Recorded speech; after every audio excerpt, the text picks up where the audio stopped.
Akshar cargo and courier services કંપનીની વાત કરતા પહેલા આપણે જોઈએ કોણ છે એના ફાઉન્ડર મિસ્ટર ડોલર ગોહેલ,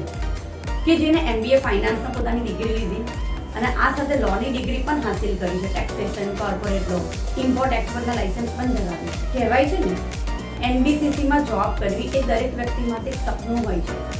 પરંતુ આ જ NBCCમાં લકીલી એમને ફર્સ્ટ ટાઈમમાં જોબ મળી. એકદમ સારું એટ્રેક્ટિવ પેકેજ, પરંતુ કહેવાય છે ને કે જે બધું સારું હોય છે પણ જોબ સેટિસ્ફેક્શન નહીં હોય, તો જોબ સેટિસ્ફેક્શન ન હોવાના કારણે એમને પોતાની જોબ માટે રિઝાઇન કર્યું અને એવું વિચાર કર્યો કે મને પોતાને કંઈ સ્ટાર્ટઅપ કરવું છે. ઇમ્પોર્ટનો વિચાર આવ્યો, એમને ઘણું રિસર્ચ કર્યું, એમને એના માટે ડિટેલમાં સ્ટડી કર્યું અને પછી 2014 માં પોતાનો બિઝનેસ સ્ટાર્ટ કર્યો. જો કોઈ પણ બિઝનેસ પર્સન પોતાની પ્રોડક્ટ, પોતાની સર્વિસીસ ઓવરસીઝ લઈ જવા માંગતા હોય છે અને એમની પાસે કસ્ટમને રિલેટેડ કંઈ પણ ડોક્યુમેન્ટ નથી હોતા, તો એ અક્ષર કાર્ગોનો કોન્ટેક્ટ કરી શકે છે કે જે એમની પ્રોડક્ટ, એમની સર્વિસને B2B, B2C નો બેનિફિટ્સ પણ આપશે અને એમની પ્રોડક્ટને ઓવરસીઝમાં લઈ જવાની હેલ્પ પણ કરશે.